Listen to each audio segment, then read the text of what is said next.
Olá, meus queridos amigos, muito boa noite. Muito boa noite, gente, muito boa noite aí para todos vocês. Começando com muito carinho, mais uma pílula noturna do nosso amado Evangelho, hoje quarta-feira, dia 4 de março. Nosso desejo de luz e paz sempre aí ao seu coração. Custa nada lembrar, né? Gente nova chegando, que para participar da pílula noturna é muito fácil. Entra lá no nosso site, institutonamastê.com.br. Foi que nem eu disse ontem, né? É bom que você já entra no site, conhece nosso trabalho social tão lindo e você é convidado para nos ajudar a estar junto com a gente nessa jornada abençoada, né, de crescimento interior. E também tem um espaço lá no site para você mandar suas perguntas aqui para mim, claro que são extremamente importantes, tá certo? Muito bem, gente. Hoje eu queria responder a pergunta de um ouvinte questionando sobre débito espiritual. Perguntando o seguinte: Ricardo, como é que eu sei a extensão dos meus débitos espirituais? É pelo nível de sofrimento que eu tenho? É pelo nível de coisas boas? É pelo nível de pessoas difíceis que aparece? Como saber quanto eu estou devendo na contabilidade divina? Uau! Que precisão, né? Na pergunta. Ai, ai. Vamos lá, vamos responder. Bem, gente, eu vou te falar a minha opinião, como tudo que eu faço aqui, né? Longe de querer estar certo ou errado, eu só compartilho aqui o que eu também estou aprendendo, né? O tempo todo compartilho o que eu aprendi. Honestamente, eu não estou preocupado com a extensão dos meus débitos espirituais, porque o que já foi feito, foi feito.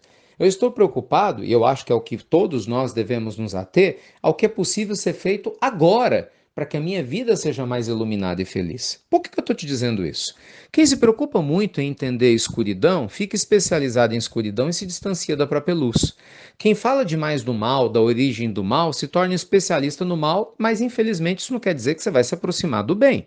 Não é verdade? Quem se especializa na chuva, naturalmente não quer dizer que vai se especializar no sol. Então, meus amigos, o que eu aprendo constantemente com os amigos superiores do mundo maior e que o que o Cristo nos ensinou é que nós devemos buscar a nossa própria luz. Então, seja qual for a origem, né, da gente ter os problemas que tem, de atrair as pessoas que atrai, eu sei que nada acontece por acaso. Então, aconteceu algo lá atrás, porque Deus jamais seria injusto, concorda? Porque se você falar que Deus é injusto, então parou, para tudo, hashtag para tudo, né? O universo perdeu sentido. Então, que é um absurdo. Então, Deus é justo, ponto. A lei divina é justa, ponto. Então, não tem vítima, nem eu, nem você, nem ninguém. Aí a pergunta muda. A pergunta é: bem, já que não tem vítima, o que que a vida quer me dizer com o que eu estou passando? Pronto, aí a gente já começou a focar em soluções. É isso que transforma.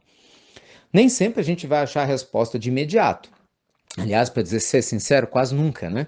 Porque às vezes a gente passa pelo problema, a gente fica tão envolvido nele emocionalmente, triste ou com raiva, dependendo do problema, chateado, né, ou revoltado, ou mesmo agoniado, que a gente não percebe a grandeza de oportunidades que cada momento nos oferece, mesmo os difíceis. Normalmente é depois que o problema passa, não é assim? Que a gente ganha alguma maturidade, que a gente consegue olhar para trás e ver com clareza. E aí você fala: aham, agora eu estou entendendo porque que aquele relacionamento afetivo deu errado. Nossa, graças a Deus, porque senão teria conhecido fulano com quem eu casei e tenho essa família linda. Aham, agora eu estou vendo que aquele problema de saúde que me acompanha, sei lá, 20 anos, embora traga um monte de dificuldades, nossa, me levou a melhorar isso e isso na minha alma, entendeu? Me levou a conhecer o fulano e o Beltrano em cada vez que eu fui fazer a consulta, né, lá no hospital. Você começa a ver os porquês da vida, meus amigos. Mas a gente só faz isso quando o nosso coração está aberto, né?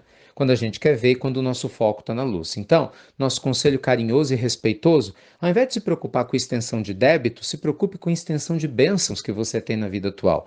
Do conhecimento, do reinício, de um novo dia todos os dias, de uma nova semana toda semana, para você reconstruir sua história de maneira mais bela, de maneira mais íntegra, de maneira muito mais uníssona. E aí? Faz sentido isso para você? Sim ou não? Me conta. Ai, meus amigos, que Deus abençoe a cada um, viu?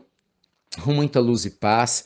Deixa eu até aproveitar e fazer um convite especial. Amanhã, quinta-feira, se você estiver na Grande Belo Horizonte, eu vou estar na casa de Garcês, no bairro Ingá, na cidade de Betim, no irmão Garcês. Quem sabe você não vai lá para a gente fazer um estudo profundo do Evangelho?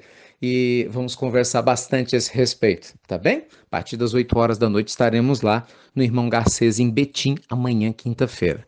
Que Deus te proteja e abençoe. Recordo aqui, você já se inscreveu para a nossa Semana da Imunidade Financeira, que vai ser semana que vem? Se inscreva se esse assunto te chama atenção, se você sente que ele pode beneficiar seus filhos, sua família, eu tenho certeza que vai ser extremamente útil, tá bom? O primeiro vídeo da nossa série começa na segunda-feira que vem. Então, que Deus te proteja e abençoe, luz e paz, e você já sabe, obrigado por compartilhar as pílulas do nosso amado Evangelho. E até breve, meus amigos queridos. Até muito, gente. Até muito breve.